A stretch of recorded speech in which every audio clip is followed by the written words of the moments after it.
그때 바리사이 가운데 어떤 이가 자기와 함께 음식을 먹자고 예수님을 초청하였다. 그리하여 예수님께서는 그 바리사이의 집에 들어가시어 식탁에 앉으셨다. 그 거울에 죄인인 여자가 하나 있었는데 예수님께서 바리사이의 집에서 음식을 잡수시고 계시다는 것을 알고 왔다. 그 여자는 향유가 든 옥합을 들고서 예수님 뒤쪽 발치에 서서 울며 눈물로 그분의 발을 적시기 시작하더니 자기의 머리카락으로 닦고 나서 그 발에 입을 맞추고 향유를 부어 발랐다.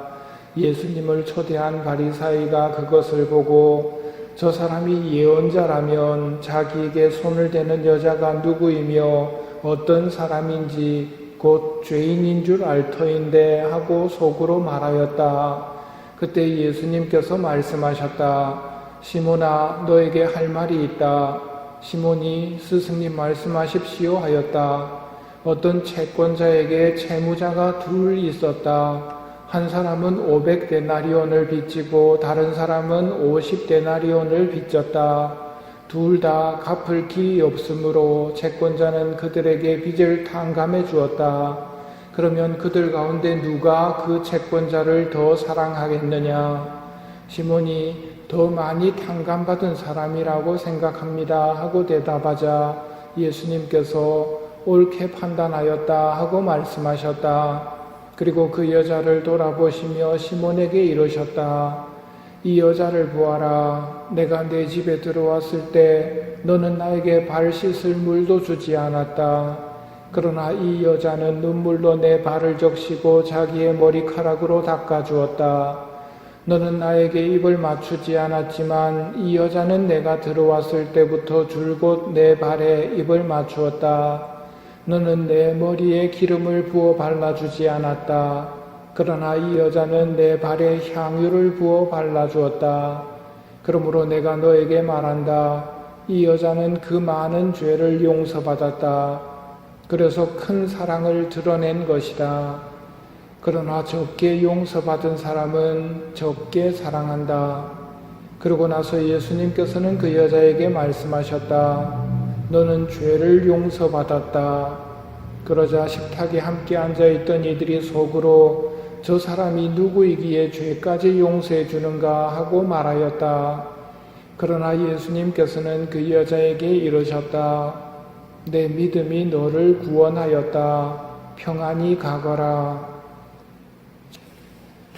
복음에서는 예수님께서 그 여자에게 너는 죄를 용서받았다 하고 죄인인 여자라고 표현하는 여인에게 너는 죄를 용서받았다라는 선언을 하십니다. 독서에서는 바오로 사도께서 내가 이미 전한 복음을 여러분에게 상기시키고자 합니다 하고 말을 시작합니다. 왜 복음을 전했는데 다시 상기시킬까요? 우리가 하느님만 보고 하느님의 목소리에만 귀를 기울이는 게 아니거든요.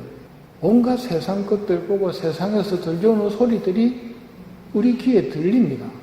그러다 보면 더러워지고 그러다 보면 칼로 따지면 칼날이 무뎌집니다. 그래서 상기를 시키면서 칼을 갈아놔야 된다는 말입니다. 자꾸 그 말씀을 상기하면서 깨끗하게 유지시켜 놓아야 된다는 말입니다. 여러분들도 내 성경 읽어봤는데 왜 또 읽으라고 그러는가? 이런 말을 하시면 안 되겠죠. 아, 상기하라는 말이구나.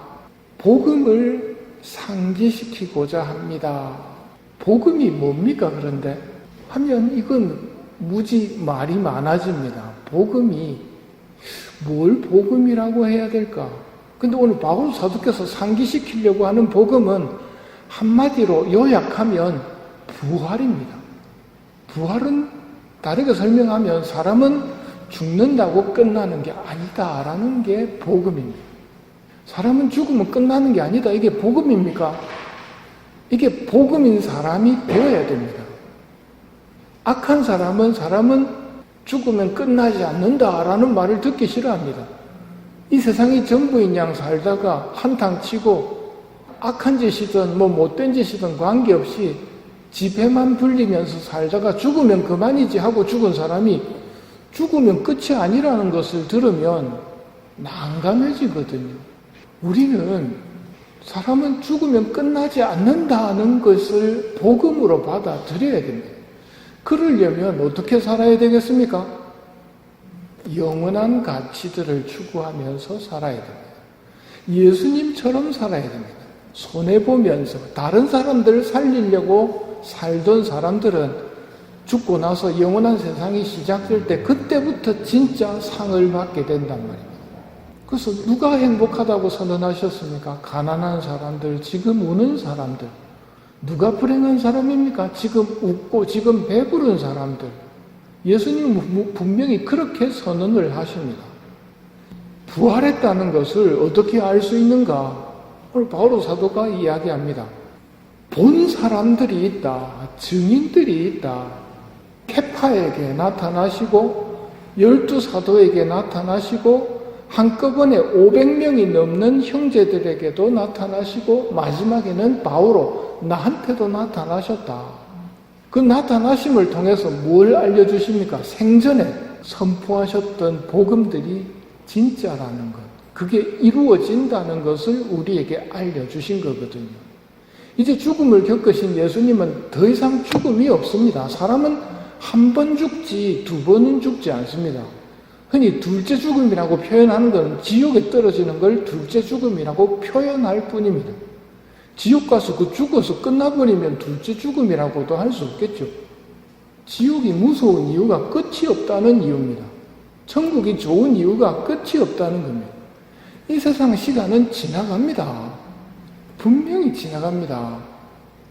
죽음이 뭔가 없어지는 게 아니라는 말입니다. 그렇기 때문에 죽음이라는 것은 한편으로 복음이지만 한편으로는 무서운 일입니다. 누가 무서운 일이겠습니까? 죄인이 무서운 일. 죄인들은 죽고 나서의 심판 때 진짜 둘째 죽음을 겪어야 되기 때문에 무서운 일입니다.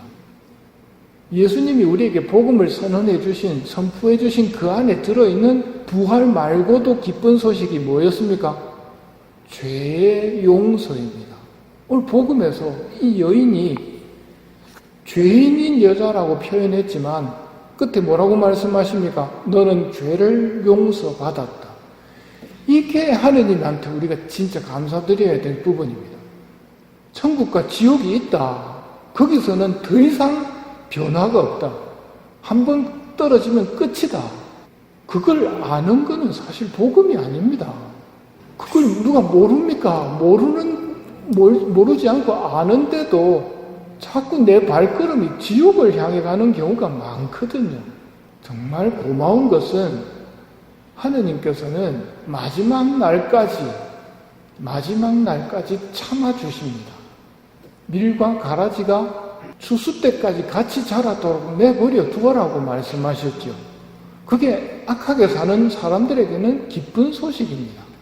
만일 악한 일을 했을 때마다 뽑아버렸다면 어떻게 됐을까요? 오늘 이 죄인인 여자 살았겠습니까? 오늘 일독서를 적은 바오로 사도 교회를 박해했던 사람입니다. 본인 스스로도 그렇게 표현을 하죠. 맨 마지막으로 칠삭둥이 같은 나에게도 나타나셨습니다. 나는 사도들 가운데 가장 보잘것없는 사람으로서 사도라 불릴 자격도 없습니다. 하느님의 교회를 박해하였기 때문입니다. 성당 다닌다고 박해하고 잡아가두던 사람입니다. 그때 죽여버렸으면 바오로 사도는 지옥에 있단 말입니다.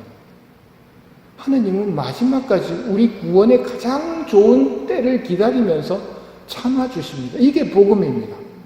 그리고 오늘 이 여인이 보이는 것처럼 회개할 때 너는 죄를 용서받았다는 선언을 들려주심으로써 참 복음을 우리에게도 선포하고 계신 겁니다.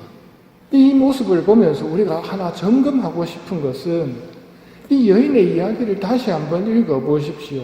빈손으로 오지 않고 향유 옥합, 소중한 것을 들고 와서 예수님께 드리려고 합니다. 예수님 뒤쪽 발치에 서서 울면서 그분의 발을 적시고 머리카락으로 닦고 발에 입을 맞추고 향유를 부어 바릅니다. 말이 필요가 없습니다. 저는 죄인입니다. 용서해 주십시오가 들어있는 내용입니다. 우리가 고해성사를 준비하면서 이 마음이 필요합니다. 나는 이 마음이 안 드는데 어떡합니까? 어떻게 하면 되겠습니까? 어저께 일독서가 이야기하죠. 여러분은 더 큰 은사를 열심히 구하십시오 하고 바오로 사도가 말씀하셨습니다. 회개의 은사 또한 여러분은 열심히 구하시면 됩니다. 그런 마음이 안 들면 주십시오 하고 청하시면 된다는 말입니다. 그럴 때 듣게 되는 말이 너는 죄를 용서받았다라는 복음을 듣게 될 것이고, 사람은 죽으면 끝이 아니라 그때부터 지나가지 않는 시간, 영원한 세상이 시작될 때 죄를 용서받은 사람은 천국으로 들어가게 될 것이라는 복음을 자기 것으로 만들 수 있는 겁니다. 이 과정이 쉽다고 말씀드릴 수는 없습니다. 하지만 그게 구원의 길입니다. 유일한 구원의 길입니다. 위선자처럼 연기를 잘해가지고 천국을 들어갈 수 있는 게 아니거든요. 죄인인 여자를 예수님께서 너는 죄를 용서받았다 하고 선언하시면서 하늘나라의 자녀로 삼아주시는 모습, 우리도 고해성사를 통해서 이 말을 듣고 있습니다. 이 여인이 보여준 것과 같은 그 회개의 모습을 지녀야 되겠고, 그 모습이 나에게 없다면 열심히 구하도록 합시다.